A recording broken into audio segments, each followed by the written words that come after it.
bonjour à tous et bienvenue sur les nouveaux chemins. Hey, you know what?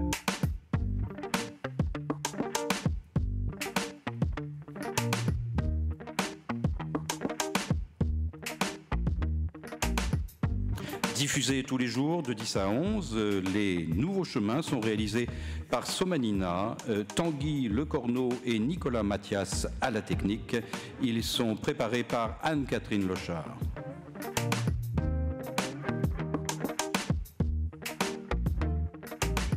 Aujourd'hui, dans le cadre du festival Philosophia de Saint-Émilion, j'ai le plaisir de recevoir le philosophe Bruce Bégou.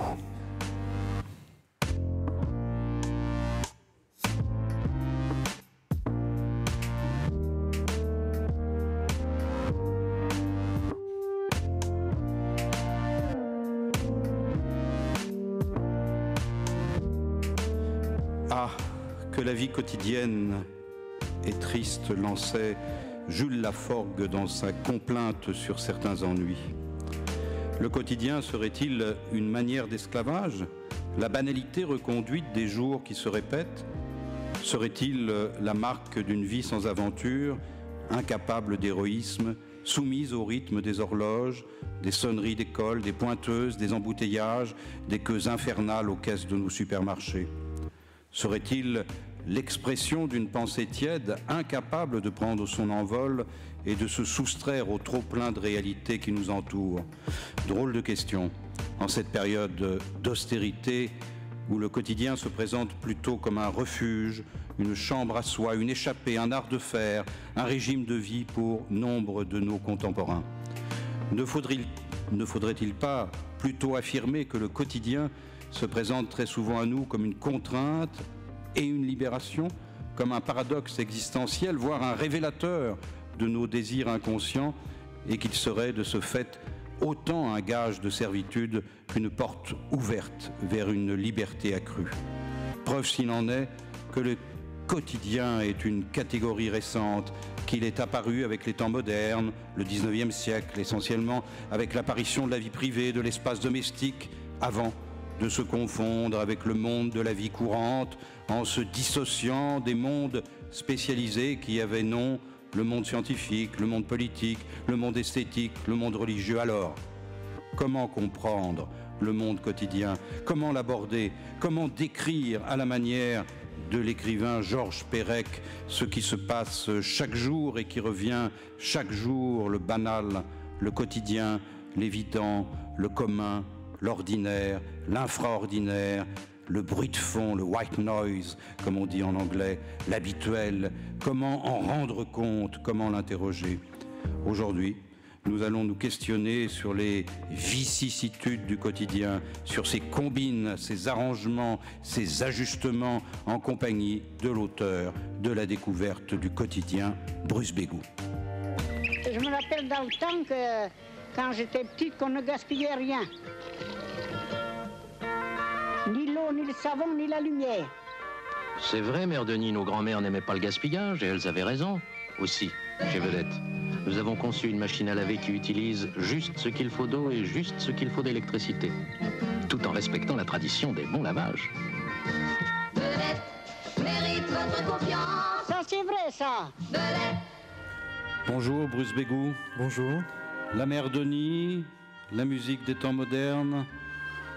Pour nous rappeler peut-être que le quotidien, c'est une catégorie récente, une notion récente. Il est vrai qu'au Moyen-Âge, et sans doute jusqu'au XVIIIe siècle, il n'était pas d'usage d'évoquer la quotidienneté. Alors pour le Moyen-Âge, on parlait effectivement d'une vie privée qui était en liaison directe avec la vie publique. Ça s'appelait la communauté, l'espace communautaire du village et des communautés restreintes. Et lentement mais sûrement, la peinture hollandaise d'une part, l'espace domestique et l'apparition effectivement d'une vie privée, d'un espace séparé, d'une chambre à soi, de pièces plus petites aussi, qui ont mis en honneur, en exergue, cette vie intime qui, plus tard, au XXe siècle, s'appellera la vie quotidienne. Alors, comment ça s'est passé, Bruce Bégou ? C'est une longue histoire. Effectivement, le terme de quotidien dans les langues européennes apparaît vraiment au XVIIe, XVIIIe siècle. Et sans doute que si les gens commencent à nommer, au fond, cette chose assez informe qui est la quotidienneté ou le quotidien, c'est que une question nouvelle se posait par rapport à leur existence. C'est que, bien évidemment, les gens avaient un quotidien avant de le nommer quotidien. On peut supposer que si la vie quotidienne, c'est l'ensemble des actes que l'on répète tous les jours, je veux dire, les hommes ont toujours été dans la quotidienneté. Ils ont appris des techniques, des gestes de survie, de satisfaction des besoins qui les ont toujours accompagnés. Pour autant, ils n'ont pas toujours nommé quotidien, au fond, ce qu'ils faisaient tous les jours. Et à un moment donné, c'est le terme qui existait en latin d'ailleurs, mais qui n'était pas encore très familier dans les langues européennes, vernaculaires, est devenu vraiment un terme commun pour le coup. Et on voit vraiment au XVIIIe, mais surtout au XIXe siècle, au XXe siècle, voilà ce terme qui, au fond, envahit même la sphère du discours et même, je dirais, dans le discours ordinaire, où on ne cesse d'employer des expressions au quotidien, quotidiennement, etc. Comme si cette référence à ce que l'on fait tous les jours devenait quelque chose d'essentiel pour comprendre ce que l'on est même. Bruce Bégou, mais par quel bout prendre le quotidien, sachant que, bon, aujourd'hui nous sommes à un festival de philosophie, que je sache... On peut prendre quasiment n'importe quelle référence, mais enfin prenons Platon, le tête-à-tête, on voit Thalès marcher comme ça dans ses pensées, qui essaye d'élever son esprit, et il est accompagné d'une servante de Thrace, et tout d'un coup il tombe dans un trou, évidemment, bon, il ne tient pas compte de cet accident, de cette contingence, ça fait beaucoup rire la servante. Alors, tout ça pour dire que, dès le début, en tout cas de la philosophie, l'expérience naïve, ce qui deviendra au XXe siècle avec Husserl le monde naturel, il est considéré, si je puis dire, avec des pincettes. Oui. Effectivement, quand on regarde les premiers textes philosophiques, même avant Platon, chez les présocratiques, chez Héraclite, chez Parménide, il y a vraiment une volonté de s'arracher. Enfin, il y a un geste comme ça d'arrachement au quotidien, au commun, au koinos, au monde à la fois du travail, de la satisfaction, des besoins physiques, au profit de la scolée, c'est-à-dire au profit du loisir intellectuel, de la contemplation, quelque chose de noble. Et la quotidienneté, enfin qui ne se nomme pas quotidienneté, mais ce monde, on pourrait dire, de l'opinion, du travail, est véritablement vu comme le monde de l'illusion, de la fausseté, du mensonge dont il faut se détacher et même s'arracher violemment. Le début du poème de Parménide, c'est carrément un vol dans les airs où le personnage est arraché au quotidien par un char ailé et amené devant la déesse qui va lui enseigner la vérité philosophique contre ces fausses vérités du monde commun. Donc bien évidemment, la philosophie a toujours été méfiante vis-à-vis de la quotidienneté et a toujours prôné, au fond, un détachement, un arrachement, une séparation radicale. Mais je dirais qu'au fond, l'histoire est assez complexe, parce que l'exemple que vous citez de la servante de Thrace qui se moque de Thalès, je dirais que la méfiance est aussi réciproque. C'est-à-dire l'homme ordinaire s'est toujours aussi méfié du philosophe. C'est-à-dire que le philosophe a toujours indiqué une certaine défiance vis-à-vis de la quotidienneté, cette nécessité de s'en arracher, de s'en détacher pour accéder enfin à la vérité, au sens, sortir de l'insignifiant, sortir au fond de ce monde un peu obscur et gluant de la quotidienneté. Mais l'homme ordinaire aussi n'a cessé lui-même de critiquer au fond cette sortie, cette séparation qui est pour lui au contraire une chute, une illusion. Donc au fond chacun s'est renvoyé à la figure, au fond l'idée de mensonge et l'idée d'illusion, le philosophe considérant que c'était l'homme ordinaire qui restait dans l'illusion de la vie pratique, sans horizon, de la répétition quasiment physiologique. Et l'homme ordinaire, au contraire, opposant au philosophe, ce rêve, quasiment ce délire, cette mania conceptuelle qui n'a plus de relation au réel, et lui, il accuse aussi d'illusion. Donc vous voyez, l'histoire est complexe dans les deux sens, parce que les deux camps, au fond, se sont renvoyés la balle. Alors l'histoire est complexe dans les deux sens, parce que l'homme ordinaire, ça nous mènera jusqu'à l'homme sans qualité de musil, et puis effectivement, il y aura toujours toujours cette idée qui va se suivre l'histoire de la philosophie, que finalement le quotidien, c'est ce qui est inapte à la conscience de soi, et c'est ce qui est voué à la répétition.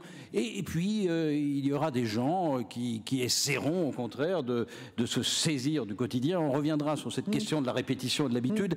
Mais avant, je voudrais camper le décor en disant que le quotidien, ça croise la philosophie, mais ça croise aussi la littérature. Et si on en parle aujourd'hui en rapport avec la question de la liberté, c'est parce que le XXe siècle, c'est sidérant pour ça. C'est véritablement le siècle qui a pris de front cette question, la critique de la vie quotidienne chez Henri Lefebvre, les situationnistes avec Guy Debord, on aura l'occasion de les écouter également. Mais je voudrais partir de quelque chose d'élémentaire et en même temps de magnifique, parce que c'est un écrivain on a toujours plaisir à relire, Georges Perec. Le quotidien, c'est d'abord la capacité que nous avons, ou pas, à le décrire, à en parler, à raconter. Michel de Certeau disait que voilà, le quotidien, c'est d'abord le récit du quotidien. Eh bien, Georges Perec, dans La vie, mode d'emploi, en a fait tout un livre. Écoutons-le. Le point de départ du livre, c'est une maison, c'est la description d'une maison. Une maison complètement ouverte. Avec toutes ces complications. Et avec les pièces, oui. Avec une profondeur apparente qui est donnée par le fait que ces pièces ouvrent sur d'autres pièces, etc. Oui. Et puis des scènes qui se passent. Sur une sorte de tableau qu'un peintre, comme si un peintre, ces pièces ouvrent sur d'autres pièces, etc. Oui. Et puis des scènes qui se passent sur une sorte de tableau qu'un peintre, comme si un peintre, c'est-à-dire un peintre qui rêve de peindre ce tableau, où il y aurait cet immeuble ouvert et il y aurait toutes ces pièces, toutes ces petites cases. Et alors, on décrit ce qui se passe dans ces pièces. Voilà la maison, voilà un autre plan de la maison. Alors on sait qu'ici il y a une chambre dans laquelle vit une vieille femme, ici une autre chambre où vit un étudiant, ici une étudiante, ici vit dans une petite chambre le peintre qui a peint toute la maison et qui s'est représenté dans son coin comme dans les tableaux du Moyen-Âge. Ici il y a une pièce qui était occupée par le monsieur qui fabriquait les puzzles, ici il y a un grand appartement occupé par le monsieur qui résout les puzzles. Et en fait, on s'apercevra que toute l'histoire n'est que l'histoire de ces deux personnages, de leur relation. Mais ça, on le saura beaucoup plus tard. Bruce Bégou, La vie, mode d'emploi. Perec, c'est une référence essentielle, à la fois en tant que, pour moi, philosophe, mais qui suis aussi écrivain, parce que bien évidemment, tout son travail est hanté, je dirais, par un quotidien, mais un quotidien qui échappe au fond. Un quotidien qui est tellement là qu'on ne le voit plus. Enfin, tout son travail, c'est justement de montrer que le quotidien est tellement évident qu'il en devient au fond une sorte de point aveugle, qu'on ne saisit pas, comme si ce qui était le plus proche devient le plus lointain, le plus familier devient le plus étranger. Et tout le travail littéraire, c'est justement de montrer ce qui était là, qui avait toujours été là, mais que l'on n'avait pas observé, que l'on n'avait pas regardé, un peu comme la lettre volée d'Edgar Poe, qui est sous nos yeux, qu'on ne voit pas, et même son premier grand livre, Les choses, jusqu'à Je me souviens, jusqu'à l'infraordinaire, Espèce d'espace, etc. C'est toujours une manière de s'emparer, au fond, d'une réalité quotidienne, évidente, ordinaire, et par des procédés, au fond, d'écriture, de description, de narration, de nous montrer, au fond, ce que l'on voit presque tous les jours sans véritablement le regarder.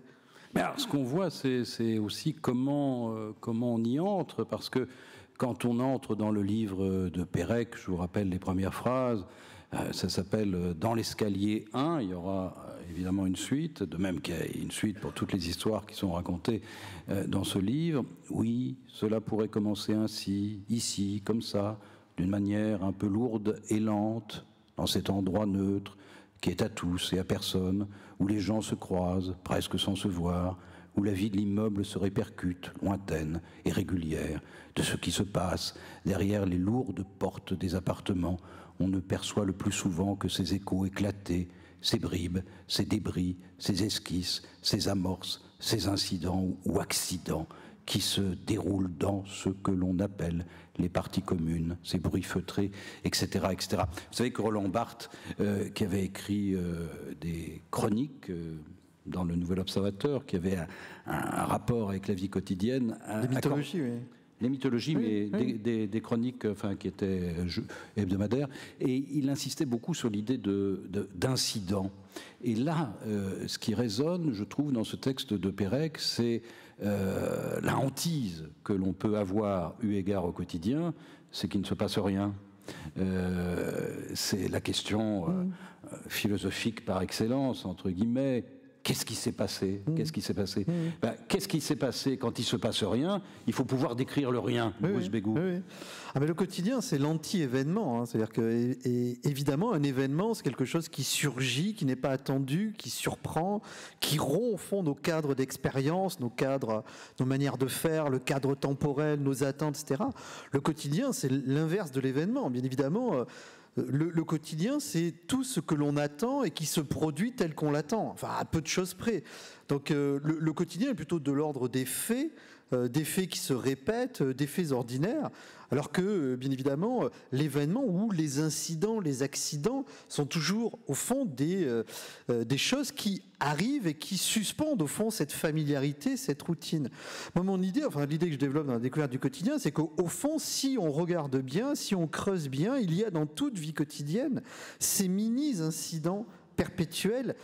Et au fond, le reproche que l'on fait à la quotidienneté n'est pas tellement un reproche de ce qu'elle est, mais plutôt c'est le reproche qu'on se fait à soi-même de ne pas savoir la regarder ou de ne pas savoir la vivre.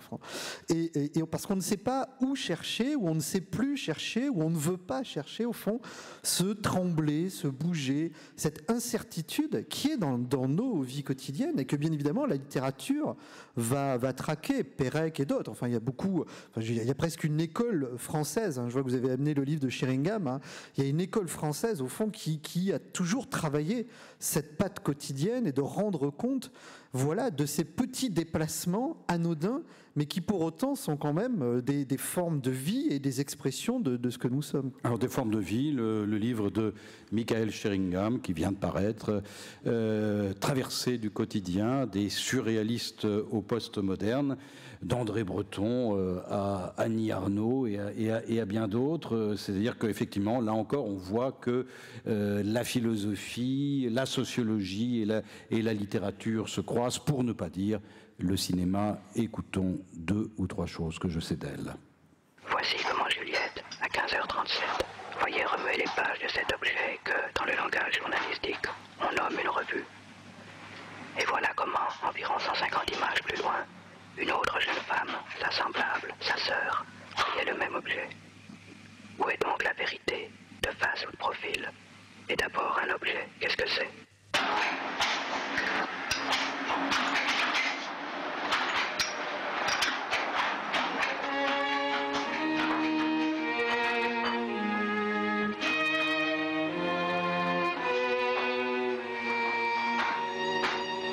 Peut-être qu'un objet est ce qui permet de relier, de passer d'un sujet à l'autre, donc de vivre en société, d'être ensemble.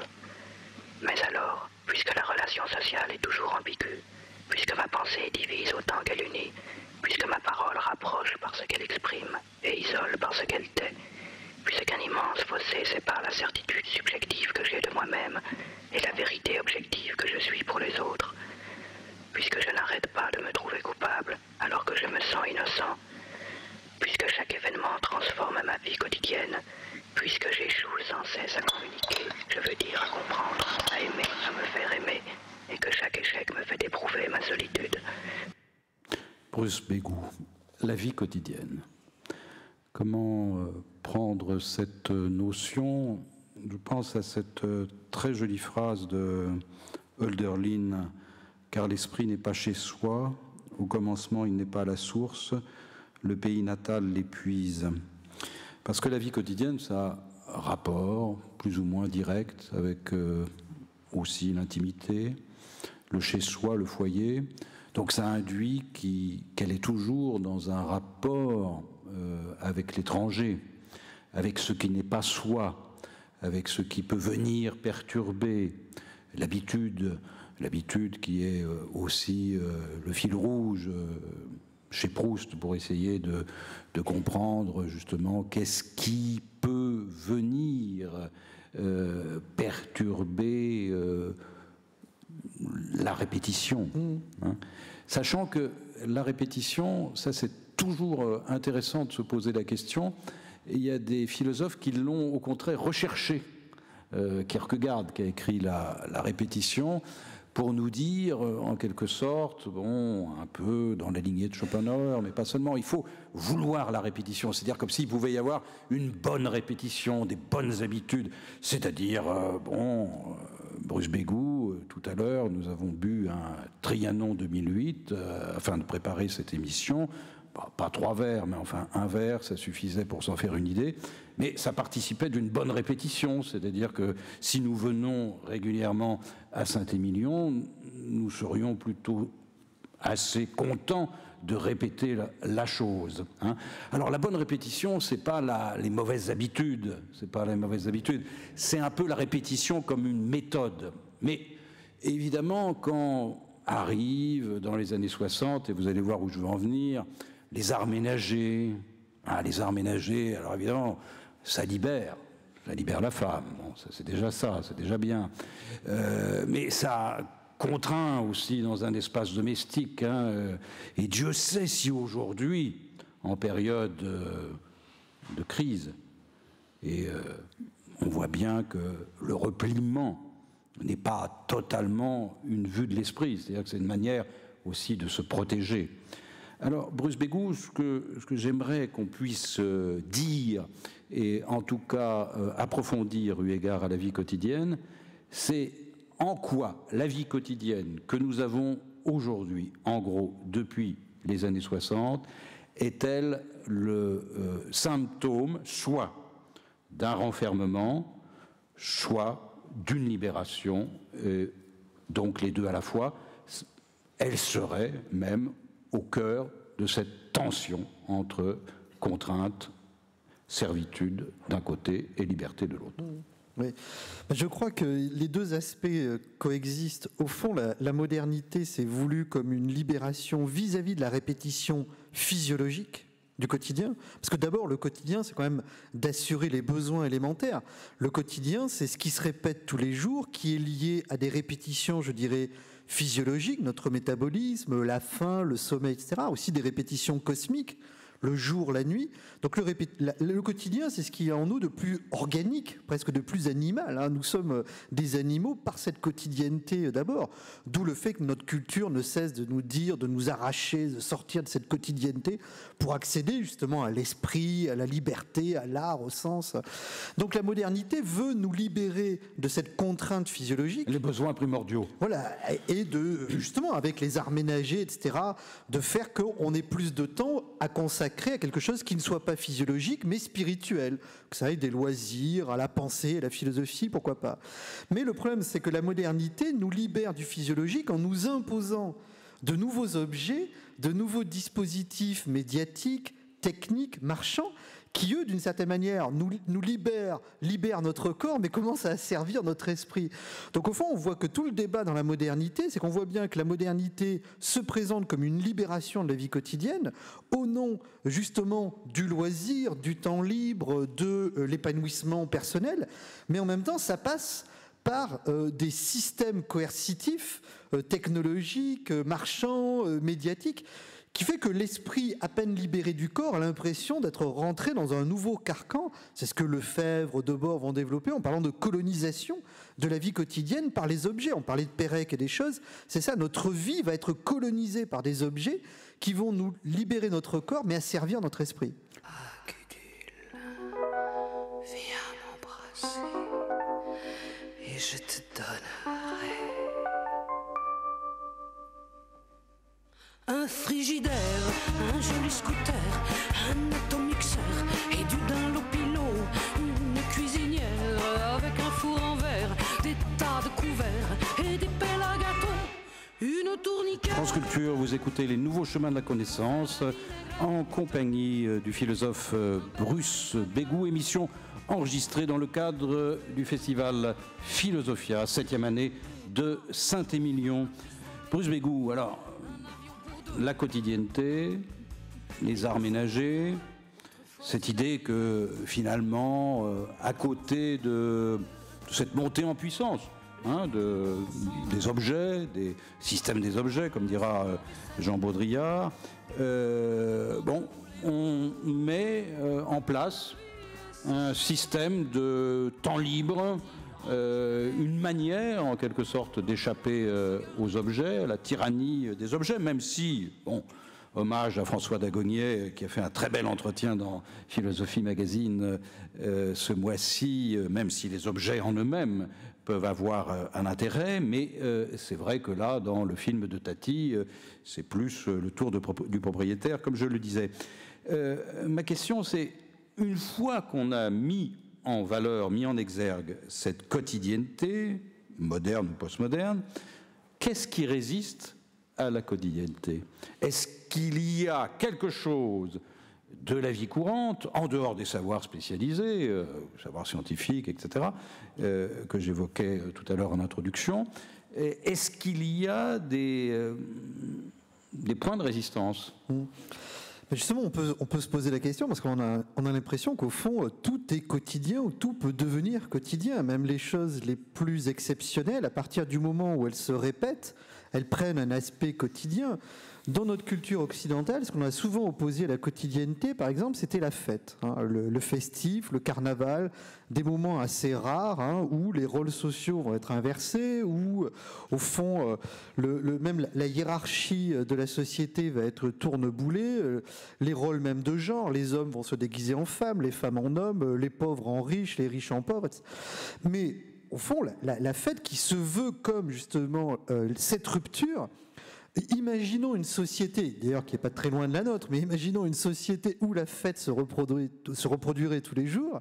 N'y aurait-il pas là ce que j'appelle moi une quotidianisation, c'est-à-dire le fait que même les choses les plus exceptionnelles, les plus intenses, les plus surprenantes deviennent nécessairement quotidiennes à partir du moment où elles se répètent. Donc il y a le temps est le grand facteur de quotidianisation. C'est le temps qui fait le quotidien. Parce que le temps, par sa répétition, par la répétition des jours, crée au fond les conditions d'une banalisation de ce que nous vivons. Alors à mon sens, c'est quand même des choses qui résistent à la quotidienneté. Pour ma part, j'en distinguerai 4, qui ne sont pas d'ailleurs des événements qui peuvent être plus larges que ce qu'ils signifient. Mais par exemple, il me semble que la naissance et la mort sont 2 événements extra-quotidiens. Je préfère employer le terme d'extra-quotidien que d'extraordinaire, mais ce sont des événements extra-quotidiens. Mais même la naissance et la mort, d'une certaine manière, prennent un aspect quotidien. Je veux dire, l'enfant ne naît pas comme cela, il est attendu, on prépare sa chambre, ses affaires, etc. Puis ensuite, dès que l'enfant naît, il y a une quotidienneté de l'éducation. La mort elle-même est un événement qui va se quotidianiser, le deuil, par exemple, les rites qui servent à répéter certains actes. Alors bien sûr, en allant jusqu'à la disparition, le deuil est fait justement pour disparaître comme deuil. Justement, s'il se répète éternellement, il devient alors là pathologique. Et puis à mon sens, il y a 2 autres événements que je nommerai l'amour et la guerre, qui sont 2 événements aussi extra-quotidiens dans leur surgissement inédit et dans la capacité qu'ils ont de tout reconstituer, de transformer totalement au fond l'expérience humaine, le rapport que l'on a à son environnement, aux autres et même à soi-même. Alors est-ce que ça veut dire, puisque tout à l'heure vous avez parlé de la notion d'événement, de surgissement, etc., est-ce que ça veut dire que le quotidien, il est forcément du côté du possible et que l'événement, c'est-à-dire ce qui fait trou dans le réel, serait du côté de l'impossible, enfin de l'impossible, c'est-à-dire de ce qui n'est pas encore advenu.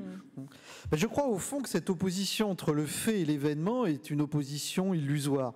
C'est-à-dire qu'au fond, il n'y a pas d'un côté des faits qui seraient simplement des choses qui se répètent et de l'autre côté des événements comme rupture totale. Déjà parce que même l'événement, au fond, on sait comment faire. C'est-à-dire on a ce que Husserl appelait des typiques, c'est-à-dire on a des attentes typiques, même des événements surprenants, des catastrophes naturelles, etc.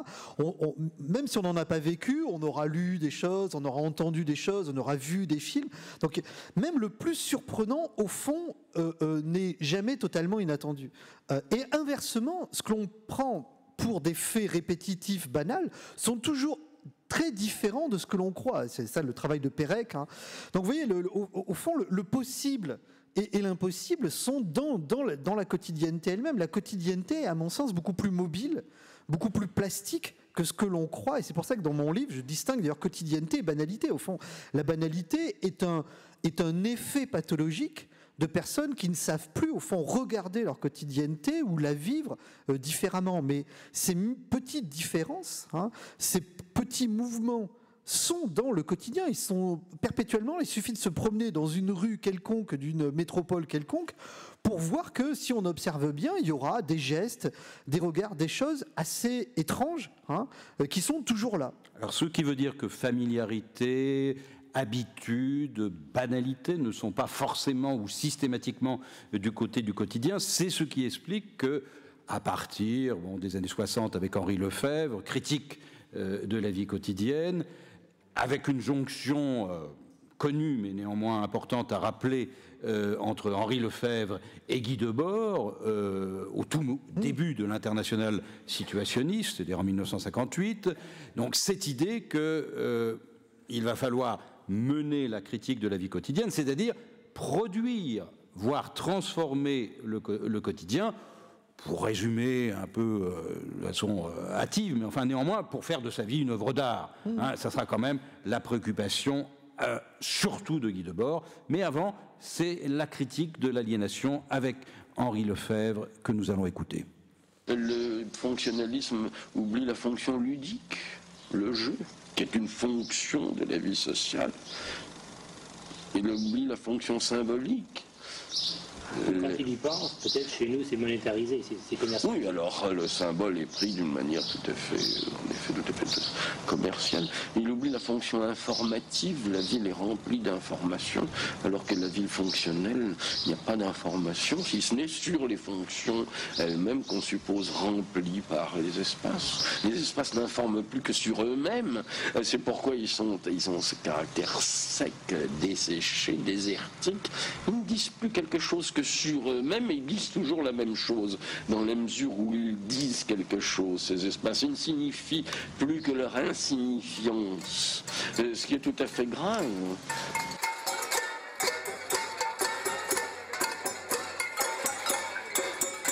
Bruce Bégout, rassurez-vous, ce n'est pas la révolution des casseroles.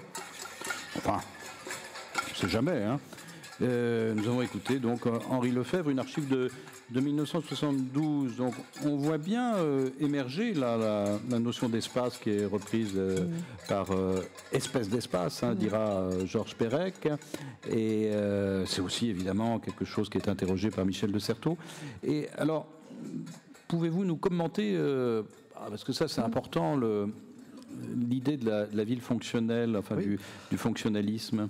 C'est très important parce que ce que Lefebvre dit dans cet extrait et qu'il dit dans d'autres ouvrages, notamment dans sa trilogie critique de la vie quotidienne, il y a eu 3 tomes des années, le premier de 46 jusqu'à les années 70, c'est que quand il parle de critique de la vie quotidienne, il ne veut pas dire il faut critiquer la vie quotidienne au profit d'une autre vie. Non, c'est la vie quotidienne qui est elle-même la critique.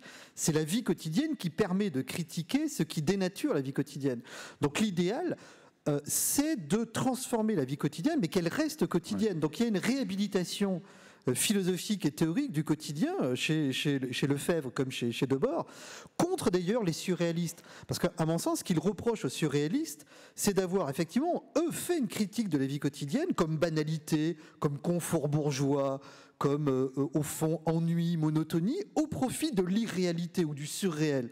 Il y avait le merveilleux quotidien quand même. Oui, les passages parisiens. Oui. Mais ça c'était l'Éris, le merveilleux quotidien. Mais Breton, enfin ce que dit Debord et Lefebvre, Breton, c'était faire tourner les tables, c'était l'onirisme, le rêve, l'inconscient, la fantaisie, donc l'extra quotidien, sortir du quotidien. Or, Lefebvre comme Debord, ils veulent bien évidemment réinvestir cette fantaisie dans la vie quotidienne. Donc il s'agit de redonner un sens à la vie quotidienne, mais qu'elle reste quotidienne en étant comme ça requalifiée par le jeu, la fantaisie, la dérive, la créativité, l'art, et puis d'autres fonctions. Donc je crois que chez eux, il y a vraiment à la fois une critique, ce qu'ils nomment effectivement fonctionnalisme, c'est-à-dire réduire la vie à un ensemble de fonctions, dormir, manger, boire, circuler, faire l'amour, etc., peu importe, et où, au fond, la modernité rationnelle apporterait une réponse théorique ou pratique à ses fonctions. Donc on va décomposer la vie quotidienne en fonctions, de même qu'on décompose l'espace en zones commerciales, résidentielles, et ensuite on apporte des réponses rationnelles à ces fonctions. Or, Debord comme Lefebvre conteste au fond cette interprétation fonctionnaliste de la vie quotidienne au profit de ce que je nommais justement la plasticité, c'est-à-dire le jeu, la créativité, une vie quotidienne en mouvement qui se déplace. D'ailleurs, à la fin de la découverte du quotidien, je dis on ne peut pas véritablement dépasser la quotidienneté puisque le temps est un facteur de quotidienneté. Par contre, on peut sans cesse la déplacer, cette vie quotidienne. On peut la déplacer par des techniques, on peut la déplacer aussi par une attention au surprenant, c'est-à-dire par une capacité aussi en soi d'être réceptif à l'altérité. Et ça, je pense que c'est la grande leçon de Lefebvre et des situationnistes, de nous avoir appris justement à être ouverts à ces altérations, à ces déplacements de la vie quotidienne, contre le fonctionnalisme qui, lui, est justement ce nouvel esclavage moderne. Alors, le temps libre, ça fait partie du fonctionnalisme. En un certain sens. C'est-à-dire que le fonctionnalisme apporte des réponses au temps libre. C'est-à-dire qu'il va organiser le temps libre en fonction, il va considérer quels sont les besoins spirituels de l'homme libéré, et donc il va, par des formes d'automatisme, la télévision, on voit bien, c'est le fonctionnalisme du temps libre. On apporte, on remplit du temps de cerveau disponible, comme avait dit l'autre. Donc on a une approche fonctionnaliste. Il y a du temps libre, il faut le remplir, et on va le remplir par ce que l'on pense être les attentes de ceux qui sont le public culturel. Donc bien évidemment, le fonctionnalisme, c'est une manière réductrice et au fond instrumentale de comprendre la quotidienneté, de nier dans la quotidienneté justement cette plasticité, cette viscosité même. Le progrès social ne doit pas simplement donner plus de temps libre, mais permettre d'accéder aux moyens de production du quotidien.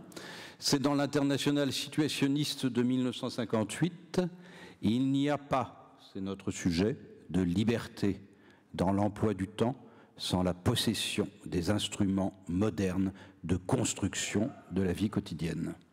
Écoutons Guy Debord. Le monde à la fois présent et absent que le spectacle fait voir est le monde de la marchandise dominant tout ce qui est vécu. Et le monde de la marchandise est ainsi montré comme il est, car son mouvement est identique à l'éloignement des hommes entre eux et vis-à-vis de leur produit global. Dans une société où la marchandise concrète reste rare ou minoritaire, c'est la domination apparente de l'argent qui se présente comme l'émissaire muni des pleins pouvoirs qui parle au nom d'une puissance inconnue. Avec la révolution industrielle, la division manufacturière du travail et la production massive pour le marché mondial, la marchandise apparaît effectivement comme une puissance qui vient réellement occuper la vie sociale. C'est alors que se constitue l'économie politique comme science dominante et comme science de la domination. Bruce Bégou. Oui, on va laisser finir Debord quand même. On va laisser finir Debord. 1958-2013, qu'est-ce que vous pouvez dire avec le recul sur cette... Que peu de choses ont changé finalement. Et que, il me semble m'attendais à cette réponse. Oui, non, mais... Ça s'est accéléré. C'est étonnant parce que j'ai montré à des étudiants il y a 4 jours encore la Société du spectacle et il y a plein de choses qui sont un peu désuètes dans ce film, notamment cette voix off qui théorise sur l'impossibilité de la théorisation de ça. Mais ce qui à mon sens demeure et ce qui est l'une des intuitions fondamentales des situationnistes, c'est-à-dire il ne peut y avoir de révolution de la vie quotidienne qu'à partir de la vie quotidienne elle-même. C'est-à-dire il y a dans la vie quotidienne les ressources pratiques, imaginaires de sa propre transformation. Donc il ne faut pas chercher la transformation de la vie quotidienne à partir de quelque chose d'autre qu'elle-même, notamment l'art ou les médias, parce que tout le monde veut transformer notre vie quotidienne. Je ne sais pas si vous êtes au courant, mais tout le monde, en quelque sorte, a ses petites solutions pour transformer notre vie quotidienne, que ce soit les publicitaires, les gourous, etc. Tout le monde veut rendre notre vie quotidienne moins quotidienne, nous évader du quotidien. Mais ce que disent les situationnistes, c'est que ces potentialités créatives, ces potentialités originales sont déjà dans la vie quotidienne. C'est la vie quotidienne de se transformer elle-même, justement en se libérant de ces pseudo-libérateurs de la vie quotidienne qui se présentent toujours de l'extérieur et qui veulent, au fond, plutôt vendre, proposer leurs solutions quotidiennes. Donc la vie quotidienne est assez riche, assez complexe, assez mobile, c'est pas du tout cette banalité répétitive, pour être son propre instrument de transformation.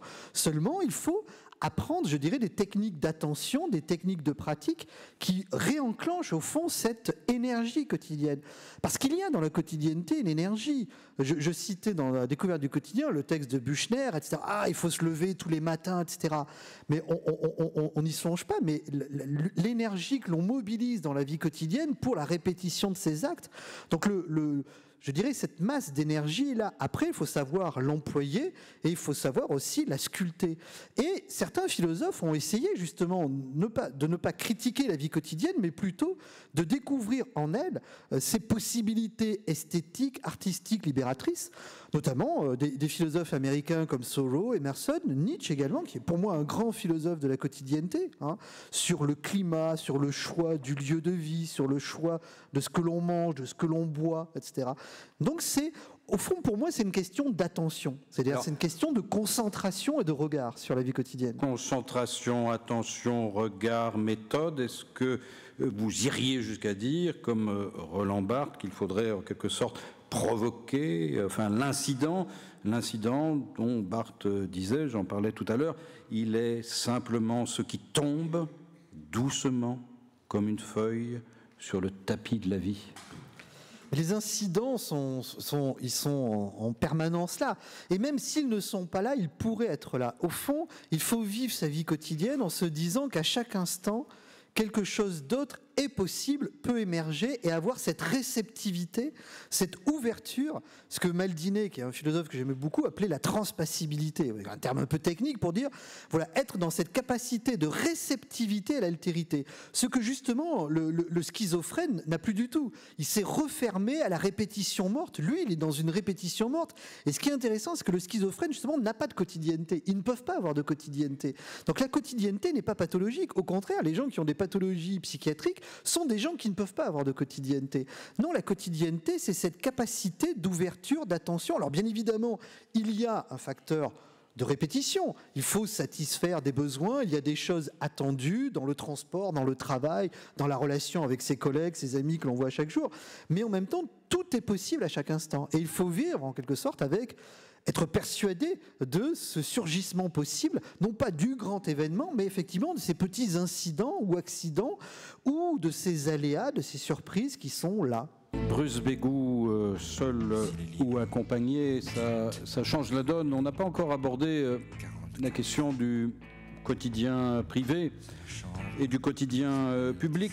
C'est une question qui préoccupait beaucoup Roland Barthes, puisque ça met en œuvre quand même cette possibilité de l'idiorhythmie, cette manière de consentir à des règles et non pas à un règlement, consentir à des règles quotidiennes justement qui permettent éventuellement la cohabitation, qui permettent aussi l'espace public. Et c'est vrai que cette alternance de la solitude et de la convivialité, c'est quelque chose qui hante l'homme contemporain, non ? Oui. Et d'ailleurs, c'est juste ce que vous dites par rapport au privé et au public, parce que, à mon sens, on a tendance quand même à réduire le quotidien à l'intime.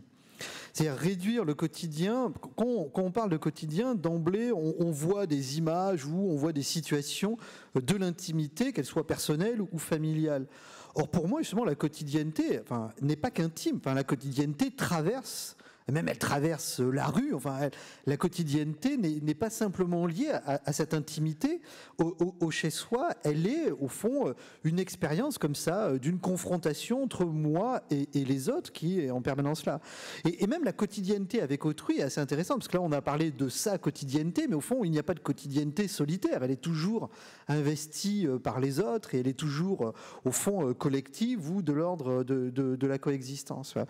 Et ce qui m'intéresse dans cette quotidienneté avec l'autre, notamment dans le langage ordinaire, parce qu'au fond, l'idée que je développe, c'est qu'il y a un fond d'inquiétude dans la quotidienneté et que la quotidienneté est une manière aussi de se rassurer, de trouver une confiance.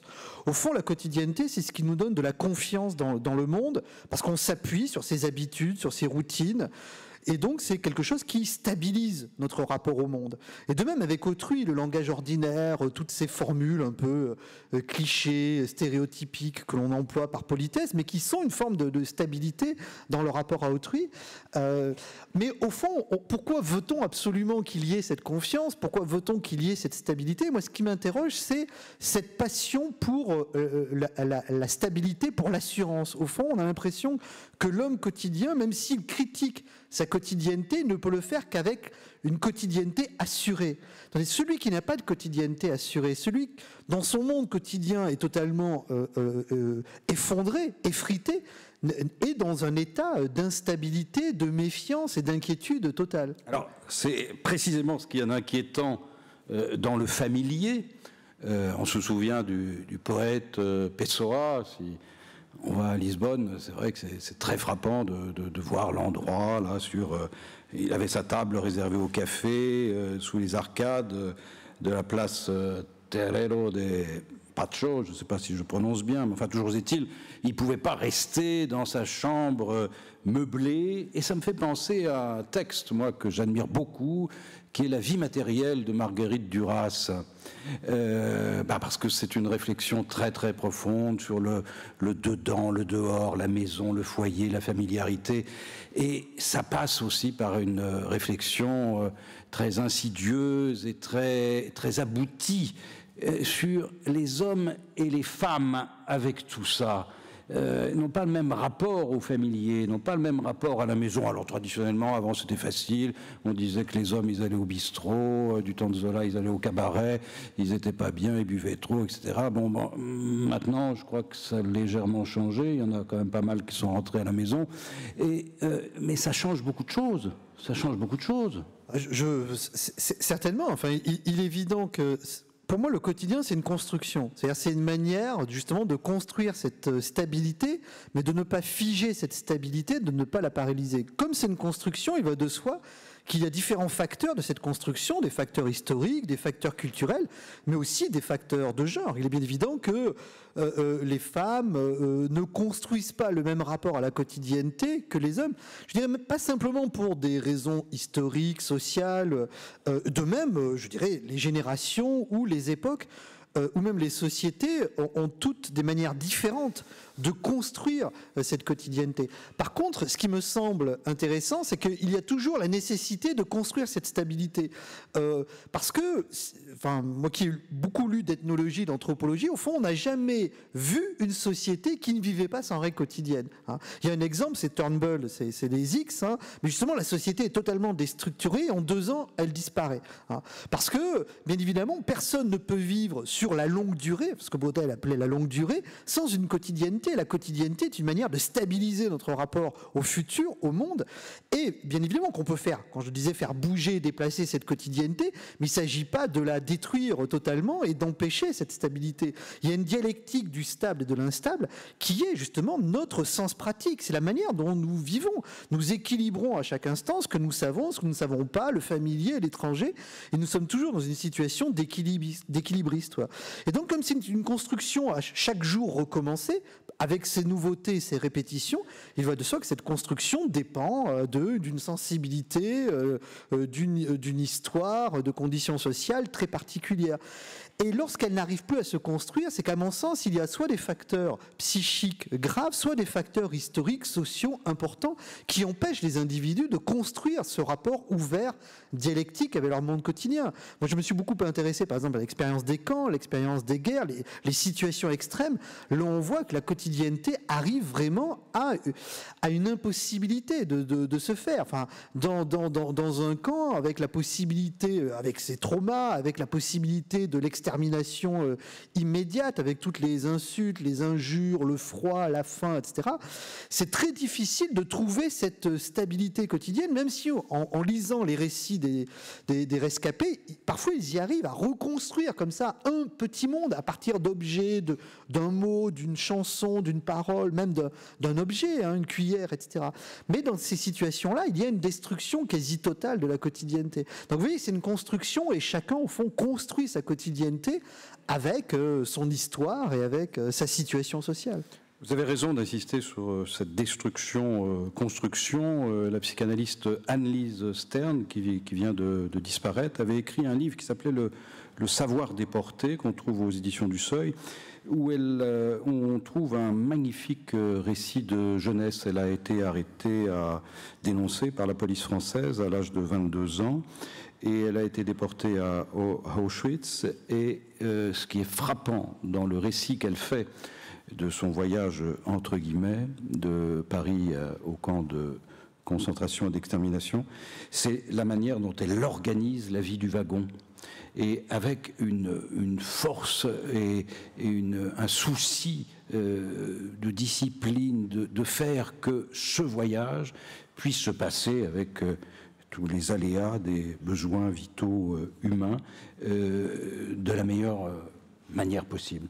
Et c'est un récit extraordinaire. Et en un sens, ça nous parle du quotidien. Oui, bien sûr, parce que les situations extrêmes sont des situations justement dans lesquelles le quotidien est confronté à ses limites et même à son impossibilité de faire. Il y a des exemples. Moi, il y a un exemple que je trouve extrêmement poignant dans Primo Levi. C'est l'exemple des petites cuillères. Il raconte que ils n'arrivaient pas à manger leur soupe parce qu'il y avait des cuillères qui se tordaient, qui se cassaient, et même le geste le plus quotidien qui aurait été au fond le seul moment de relative tranquillité et de relative banalité salvatrice dans cet univers de délire et de folie permanente, ils n'arrivaient pas à le faire parce que les petites cuillères se cassaient. Et lorsque le camp a été libéré, ils se sont aperçus que dans un hangar à côté, il y avait des tas de cuillères en bon état. Et donc Lévi fait cette réflexion, mais en se disant qu'au fond, ces bourreaux voulaient, en donnant ces cuillères qui ne fonctionnaient pas, ils voulaient même que le moindre geste anodin soit rendu difficile, quoi. Et ça, c'est vraiment troublant, parce que, au fond, Lévi indique que les coups, les insultes, tout ça, bon, ce n'est pas que ce soit supportable, mais on sait faire. Mais on n'a même plus la possibilité de se réfugier, de s'abriter dans un geste anodin et ordinaire, puisqu'il est rendu impossible, quoi. Le familier, le quotidien, on a évoqué l'inquiétante étrangeté du quotidien, mais qu'est-ce qui se passe lorsque l'étranger, qui arrive avec son quotidien à lui, vient bousculer votre quotidien ? Oui. En tout cas, ça peut être intériorisé, parfois comme cela. Alors, l'expérience de l'étranger est capitale parce que, pour les raisons que j'indiquais tout à l'heure avec Pérec, c'est que très souvent, on ne sait même plus voir son quotidien. Et d'une certaine manière, c'est par le voyage, soit en accueillant l'étranger, soit en voyageant soi-même, que l'on voit ce qu'est une quotidienneté. D'ailleurs, quand on lit des récits de voyage d'ethnologues ou même de voyageurs, les choses qui les intéressent tout de suite, c'est pas les mythologies, c'est pas la religion, c'est pas l'organisation symbolique de la société. Non, c'est les arts de faire, les manières de faire quotidienne, parce que c'est ce qui est le plus surprenant, le plus étonnant, et qui nous parle directement, parce qu'on peut le confronter à ses propres manières de faire. Donc à mon sens, l'expérience de l'étranger, soit de l'étranger qui vient chez nous, soit de nous comme étrangers qui allons à l'étranger, justement, c'est une manière de faire une expérience de sa propre quotidienneté, de questionner sa quotidienneté, parce que là on voit tous les déplacements et on voit toutes les réponses. Quand je parlais de construction, on voit toutes les autres constructions possibles de cette quotidienneté-là, des gestes, même de l'organisation spatiale, temporelle de la quotidienneté, du rapport que l'on a avec les aliments, du rapport que l'on a avec la maison, du rapport que l'on a avec la rue. Et bien évidemment, il y a des espaces, des villes où la quotidienneté de la rue n'est plus du tout celle qui est la nôtre, et qui nous confronte à un autre aspect de la quotidienneté. Merci beaucoup, Bruce Bégou. Je rappelle le titre de votre livre, La découverte du quotidien, c'est paru chez Alia. Vient de paraître de Michael Sheringham, Traversée du quotidien des surréalistes au postmoderne, aux presses universitaires de France. Et je rappelle le très beau livre de Pierre Macheret, Petit rien, Ornières et dérives du quotidien. C'était paru au bord de l'eau. Merci beaucoup, Bruce Bégou. Merci à vous.